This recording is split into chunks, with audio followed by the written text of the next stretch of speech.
Bismillahirrahmanirrahim. Assalamualaikum warahmatullahi wabarakatuh. Om Swastiastu, nama budaya, salam kebajikan bagi kita semua. Tak kenal maka tak sayang, oleh karena itu izinkan saya untuk memperkenalkan diri terlebih dahulu Dewan Juri yang terhormat. Nama saya Alta Fathah Nurhaujan dari SMA Negeri 11 Bandung, selaku pembicara pertama pada musik kali ini yaitu Dewan ini percaya bahwa apatis terhadap politik merupakan sikap yang tidak bermoral. Sebelum ke dalam menjelaskan tentang musik lebih dalam, saya akan membahas variabel dari musik ini. Yang pertama yaitu apatis. Definisi apatis menurut KBBI memiliki arti acuh tak acuh atau memiliki sikap tidak peduli terhadap suatu hal atau kegiatan yang dilakukan di masyarakat. Apatis memiliki hubungan dengan sikap individualisme. Sebagaimana sikap individualisme merupakan kebalikan dari sebuah sikap yang kita angan-angan dari dulu, yaitu yang pertama adalah makhluk sosial. Apa itu makhluk sosial? Makhluk sosial merupakan arti makhluk yang saling membutuhkan atau tolong-menolong dalam melakukan sebuah kegiatan. Hal tersebut merupakan sebuah jalan kita untuk membangun silaturahmi antar masyarakat sebagaimana dalam sila ketiga yaitu Persatuan Indonesia. Yang kedua, jika kita melakukan sikap apatis dapat menimbulkan sebuah masalah sosial yang dapat kita lakukan. Yang pertama yaitu seperti kurangnya kepedulian terhadap sosial. Kurangnya peduli terhadap sosial dapat menyebabkan sebuah kemajuan dalam daerah lingkungan sekitarnya menjadi mundur. Dari dampak secara garis besarnya saja sudah sangat dampak negatifnya sudah sangat besar, apalagi terhadap aspek politik. Dampak buruk dari sikap apatisme ini dapat menghambat sebuah kemajuan negara. Dan karena kan dalam membangun sebuah negara diperlukan sikap empati. Empati adalah sikap kepedulian terhadap lingkungan sekitarnya agar dapat memajukan bangsa. Berikut saya akan jabarkan beberapa dampak dari sikap apatis. Yang pertama yaitu terhadap politik.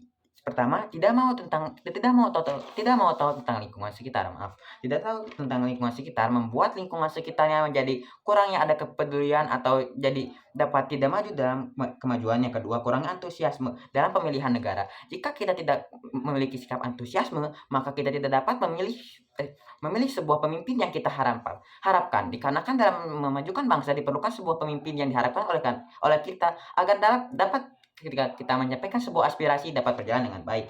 Yang ketiga, dapat melakukan sebuah sikap golput atau tindakan golput. Apa itu golput? Golput adalah tidak menggunakan sebuah suaranya dalam pemilihan umum. Jika kita melakukan tindakan golput, dapat mengakibatkan rendahnya tingkat kepercayaan terhadap pemimpin dan kredibilitas dari kerja dari calon pemimpin tersebut. Akibatnya, fungsi dari pemerintahan tidak dapat berjalan dengan baik.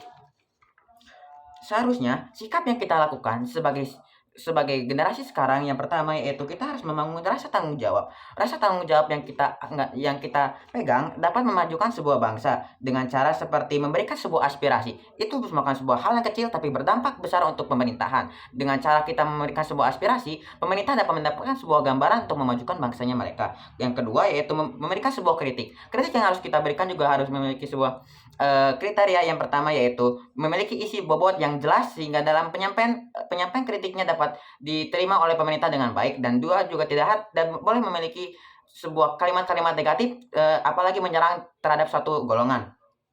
Kemudian sikap yang perlu kita lakukan adalah membangun sebuah komunikasi politik. Komunikasi dengan cara penyampaian informasi terhadap politik dari pemerintahan dengan masyarakat atau masyarakat dengan pemerintah dapat menjalin sebuah birokrasi dengan baik. Sebelum ke dalam birokrasi tersebut, saya akan menjelaskan apa itu birokrasi.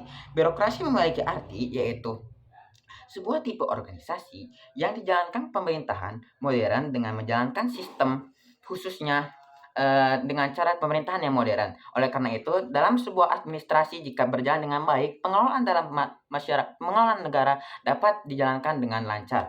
Yang hal tersebut sangat diperlukan agar dapat pengelolaan dari negaranya dapat berjalan dengan sistematis ataupun teratur dengan cara metodis. Kemudian dikarenakan mengatur negara di masa depan kita adalah generasi Z, kita perlu membangun sebuah sikap sadar terhadap bangsanya, sikap sadar terhadap negara kita perlu bangun. Dikarenakan untuk menjadi sebuah pemimpin bukan hanya dari pemimpin yang berkualitas, kita perlu menumbuhkan sikap-sikap seperti sikap yang saya sampaikan tadi, yaitu sikap sadar terhadap negara. Sadar terhadap negara memiliki arti yaitu memiliki sebuah tanggungan atau memiliki sebuah rasa kepedulian terhadap politik atau negaranya dalam memajukan sebuah bangsa. Menjadi calon pemimpin masa depan Indonesia bukan hanya memilih pemimpin yang berkualitas, tapi anak muda yang sadar politik memiliki peluang untuk menjadi calon pemimpin untuk masa depan. Dikarenakan mereka memiliki kepedulian, oleh karena itu dalam membangun sebuah negara menjadi lebih mudah. Dikarenakan jika mereka memiliki kepedulian, mereka dapat menjalin sebuah komunikasi yang lancar dengan masyarakat ataupun dengan pemerintahan lainnya. Kemudian untuk masa depan Indonesia, kita dapat belajar dari pengalaman pemimpin saat ini, mengetahui apa saja kebutuhan masyarakat. Sebagaimana dalam kejadian yang sudah berlalu, yaitu dalam tahun 98 banyak sekali anak-anak muda yang sadar terhadap politik mereka ketika terjadi sebuah peristiwa inflasi. Banyak sekali anak muda mahasiswa seperti BEM ataupun dalam kejadian yang sebelumnya, yaitu kejadian UUD Hak Cipta, bagaimana mereka sebuah BEM turun ke lapangan dan menyampaikan sebuah aspirasi terhadap negara. Hal tersebut memiliki sebuah tanggungan agar mereka memiliki kepercayaan, membangun sebuah rasa kepercayaan terhadap masyarakat, terhadap anak-anak mudanya, dapat menjadi sebuah modal yang besar agar kita dapat membangun sebuah negara sesuai dengan kita harapkan. Oleh karena itu, Dewan Juri yang terhormat, saya sangat menentang tentang sikap apatisme terhadap perilaku yang tidak bermoral. Saya sangat setuju dengan hal tersebut. Oleh karena itu, sebagai orang atau sebagai generasi sekarang, kita seharusnya menyadarkan sebuah sikap empati ataupun sadar terhadap negara. Dan kata-kata terakhir yang dapat saya sampaikan yaitu dalam demokrasi, dari kita, oleh kita, untuk kita. Sekian dari saya. Mohon maaf bila ada kesalahan. Wassalamualaikum warahmatullahi wabarakatuh. Terima kasih.